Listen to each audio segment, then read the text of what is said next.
अस्सलाम वालेकुम जी। एक क्वेश्चन पूछा था कि डिप्रेशन और मिर्गी का क्या ताल्लुक है? क्या जब किसी बंदे को फिट्स या मिर्गी का मर्ज़ हो तो क्या उसको डिप्रेशन हो सकता है? और इसी तरह अगर किसी को डिप्रेशन का मर्ज़ है तो उससे क्या उसको मिर्गी या फिट्स पड़ सकते हैं? तो जो हमारे न्यूरोलॉजिस्ट का ये ख्याल है कि जो मिर्गी है इसका और डिप्रेशन का न्यूरोलॉजिकली या बायोलॉजिकली बहुत बड़ा ताल्लुक है। इसकी कई सारी वजूहत हैं, जैसे कि अगर आपको मिर्गी के दौरे पड़ रहे हैं, आपके बच्चे को मिर्गी के दौरे पड़ रहे हैं और वो कंट्रोल नहीं है, तो उससे डिप्रेशन हो सकता है। इसके अलावा बाज़ औक़ात जो दिमाग के जिन हिस्सों से मिर्गी के दौरे पड़ रहे हैं, जैसे हम टेम्पोरल लोब बोलते हैं या लिम्बिक सिस्टम बोलते हैं, तो वो हिस्सा जो है वो हमारे इमोशंस को भी कंट्रोल करता है, तो उसका भी डायरेक्टली ताल्लुक होता है। और बाज़ औक़ात ऐसे होता है कि जो मिर्गी है, ये मुख्तलिफ़ किस्म के जो न्यूरोट्रांसमीटर जिसे हम बोलते हैं, जैसे एक वेरी कॉमन जो बहुत ही कॉमन यूज़ होता है, जिसे हम सेरोटोनिन बोलते हैं और नॉरएपिनेफ्रिन है, इसको भी डिस्टर्ब करता है, तो उससे भी डिप्रेशन होता है। और बाज़ औक़ात जो हम मिर्गी की दवाइयाँ यूज़ करते हैं, जैसे एक बड़ी ही कॉमन आजकल आप एक दवाई देखेंगे लेवेट्रेसिटाइम के नाम से आती है, तो वो भी बाज़ औक़ात मूड चेंज कर देती है और इस तरह के साइड इफ़ेक्ट्स उससे होते हैं। तो हमारा ये ख्याल है कि जो मिर्गी के मरीज़ हैं उनको बिल्कुल उनको डिप्रेशन और उनको एंग्ज़ायटी हो सकती है। अब इसकी दूसरी तरफ बात करते हैं कि क्या डिप्रेशन से आपको मिर्गी या दौरे पड़ सकते हैं?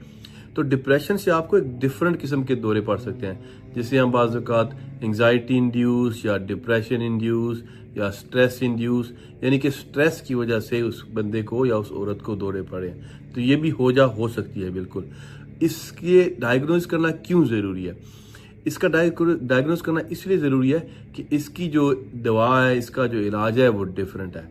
इसके लिए बाज़ औक़ात हम डिफरेंट किस्म की मेडिसिन इस्तेमाल करते हैं, बाज़ औक़ात हम इसके लिए मेडिसिन के साथ थेरेपी इस्तेमाल करते हैं, बाज़ औक़ात इसके लिए और डिफरेंट किस्म की ट्रीटमेंट होती हैं, और इसके लिए बाज़ औक़ात हम डिफरेंट किस्म के डॉक्टर्स के पास भेजते हैं जो इनका इलाज डिफरेंट तरीके से करते हैं। और ये कहना है जी कि एक का दूसरे से ताल्लुक है, जी बिल्कुल है। डिप्रेशन की वजह से आपको दौरे पड़ सकते हैं, लेकिन दौरों की जो नौइयत होगी वो डिफरेंट होगी। और जो मिर्गी की वजह से या फिट्स की वजह से आपको डिप्रेशन हो सकता है, आपके बच्चे को डिप्रेशन हो सकता है, जी बिल्कुल ये भी हो सकता है। और उसकी नौइयत भी डिफरेंट है और उसका इलाज भी डिफरेंट है। एक बात तो मैं हमेशा कहता हूँ कि यार अल्लाह का वास्ता है, ना तो एपिलेप्सी को, मिर्गी को, फिट्स को और ना डिप्रेशन को, एंग्जाइटी को छुपाएं। ये कोई सोशल स्टिग्मा नहीं है, या जी बंदा जी बड़ा जी इसको मिर्गी के दौरे पड़ता है जी, यार इसको डिप्रेशन है। यार ऐसी ही बीमारी है जैसे किसी को शुगर है, जैसे किसी को ब्लड प्रेशर है, जैसे किसी को कोलेस्ट्रोल की बीमारी है, इसी तरह की बीमारी है। अगर कोई अल्लाह का बंदा इलाज करवा रहा है तो उसको इलाज करवाने दें। आजकल के दौर में तो सबसे बेहतर है कि यार आप उसकी मदद करें, उसकी अवेयरनेस पैदा करें। मेरे पास लोग आते हैं जी मेरे बच्चे को ये बीमारी है, मेरी बच्ची को ये बीमारी है, और कोई जी उसके सारे लोग उसका मजाक बना रहे हैं, कोई उसको बुलाता नहीं है।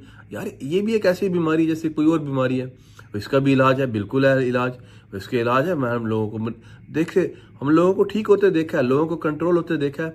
जिस तरह कई लोग हैं जी जिसको शुगर होगी, वो सारी ज़िंदगी शुगर की बीमारी ले रहा है, दवाई ले रहा है और उसकी शुगर कंट्रोल है। तो इसी तरह यार अगर उसको शुगर की जिस तरह शुगर की दवाई ले रहा है, इसी तरह वो मिर्गी की या डिप्रेशन की दवाई ले रहा है सारी ज़िंदगी, और उससे उसके जो अलामत हैं वो कंट्रोल है, तो आप क्यों किसी को कहते हो कुछ, क्यों किसी को जीने नहीं देते?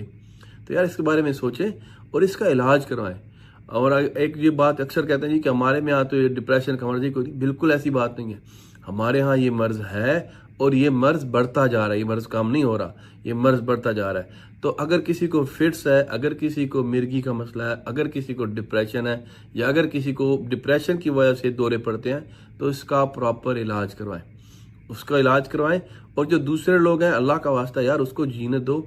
उसकी अगर मदद नहीं कर सकते ना, तो एटलीस्ट उसको जीने दो, उसको उसी तरह जीने दो जिस तरह खुद जीते हो, जिस तरह खुद खुश रहते हो। अगर किसी का बच्चा या बच्ची बीमार है तो उससे पूछो कि वो बेचारा किस मुश्किल हालात से गुजरा है। अगर उसकी मदद नहीं कर सकते ना, तो एटलीस्ट उसको जीने दो। फिर इंशाल्लाह ताला बात होगी जी। अस्सलाम वालेकुम जी।